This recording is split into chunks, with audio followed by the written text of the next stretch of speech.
Good afternoon, students. Today we will be reading a new poem by Ted Hughes. Ted Hughes, as you know, was a well known modern American poet, English poet, I'm sorry, and his special contribution to English poetry lies especially in the fact how he wrote his poetry with a special focus towards wildlife and birds. He was very interested in the poetry of how to express his feelings, and he's a poem that we're going to study that was written by him, which is known as the Laburnum Top.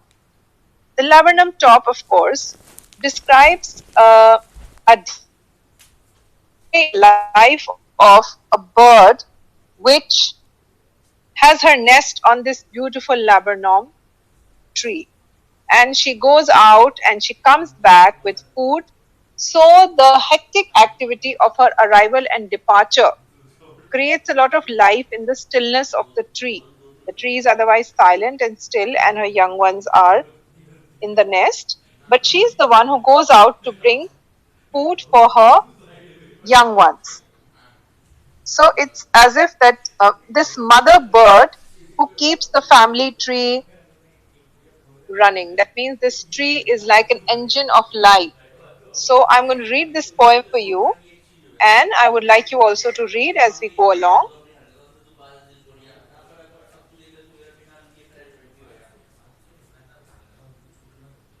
So the beginning of the poem describes this laburnum tree.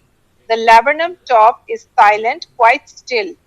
In the afternoon, yellow September sunlight. A few leaves yellowing, all its seeds fallen. So now this is the time of autumn. And so till this bird comes, suddenly, till then it is silent, it is shown as a still, not moving tree. Till the goldfinch comes. So now this goldfinch arrives. Let us see what a goldfinch looks like. The goldfinch is this beautiful bird with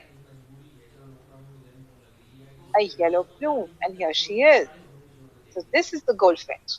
Till the goldfinch comes with a twitching chirrup, a suddenness, a startlement at branch end, then sleek as a lizard and alert and abrupt.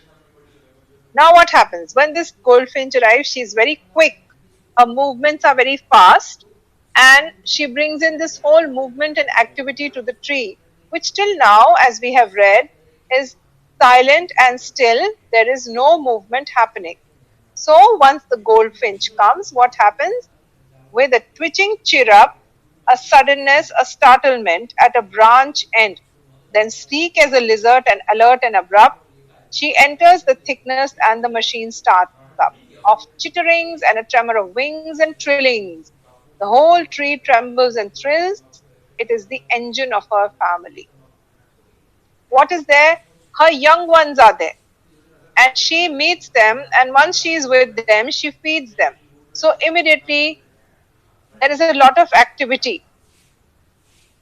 She feeds each one of them one by one, and so they're making a lot of noise because they want to have food. So till they're being fed, there is a lot of activity. And what does it say? The machine starts up. It's almost as if the engine of her family. She is the one who is feeding the fuel of food to her family, to her children. And a machine starts up of chitterings and a tremor of wings and trilling. So that means suddenly a lot of activity is taking place, and the whole tree trembles and thrills. Now the whole tree starts moving around. The whole tree is moving around. It is the engine of her family. There is no movement over here, and suddenly the tree starts moving because she has fed these little children. She stokes it full. So just as an engine is filled with fuel so that it can move forward, similarly she has and flirts out to a branch end. So now what does she do? She goes on and watches her young one. So there she is, sitting at a branch end, showing her barred face, identity, mask. So there she is, looking at them. And then, with eerie, delicate, whistle chirrup whispering, she launches away towards the infinite. So, after having fed them, she sits on a branch end and she's looking at her young one. And after that, she flies away. She launches away towards the infinite. That means it's almost as if she's going again ahead somewhere, flying to bring food for the young one. So now it is her daily struggle to provide food for her children. Now this poem talks about how a mother goldfinch is bringing food for her babies, and as we know, mothers work hard to provide nutrition to the family. And there is, of course, after her departure, there is complete silence, and the laburnum tree again becomes still and silent. There is no movement, and it is again quiet. So till she was there, she was in her nest. There was a lot of noise. Perhaps the branches were moving, the leaves were also shaking a bit here and there.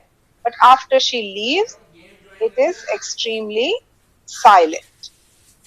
Now let us look at the symbols. First of all, we see the laburnum top, the laburnum tree itself. It is a symbolism of how autumn takes over, and autumn somehow takes away all the cheer of spring. It's a time of quietness, and the leaves are being shed. It's a time preparing for renewal. It is also symbolic of death, decay, loneliness. And this goldfinch bird that we see here, the bird here is a symbol of life. She is a symbol of energy, vivacity. And her young one, her children, they also depict to us the future. And then they are slowly taking over everything. Now we see, what do we see in this? She is shown sleek as a lizard. Sleek as a lizard would mean it is a simile that is being used here. Let us look at the text of the poem again, so I can point out these various imageries to you students. And at the same time, this will be posted to you on the pages. So again, what is the noises that we hear? A machine of chitterings. So it's again a pitching chirrup that we see. A suddenness, a startlement. That means now this is alliteration at a branch end. Then sleek as a lizard and alert and abrupt. So here again alliteration. She enters the thickness and the machine starts up. So it's a machine of chittering. So this is the metaphor, and a tremor of wings and trillings. So again alliteration. The whole tree trembles and thrills. Further alliteration, where the T sound is being repeated. Tremor of trillings.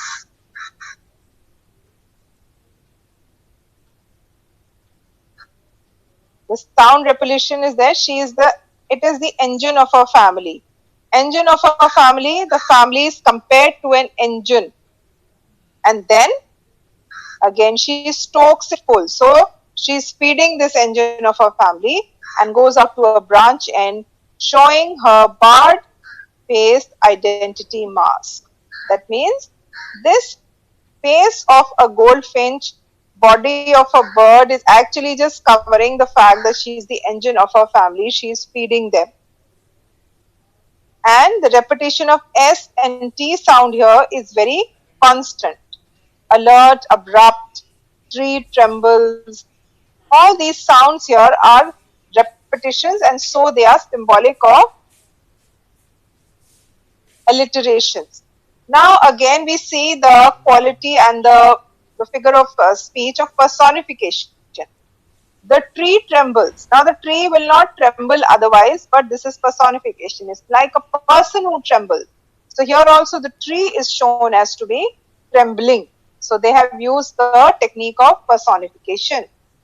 And now we come to this second line of second last line of the poem where it says, eerie, delicate whistle. Eerie plus delicate.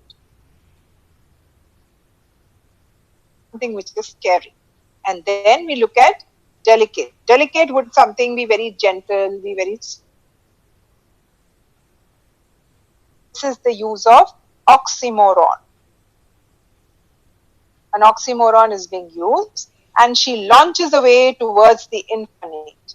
Infinite. That means again she takes off to go and again bring more food for her young ones. And so the young ones have also become quiet because their stomachs are full, and it almost seems as if the laburnum has become empty. Actually, it's not empty. There is life. There are these young ones who are too young to take care of themselves. But it says the laburnum subsides to empty. So again, silence overtakes the laburnum top. It was active till the time that the goldfinch was there feeding her young one. But now that is changed. And now again the tree is silent as it was before, as if nothing was ever there. So I hope you enjoyed learning and reading and listening to this poem. Please do read this poem, students. It's a very simple poem and very entertaining, and at the same time, it highlights the beauty of nature. Thank you so much. This is the end of your class.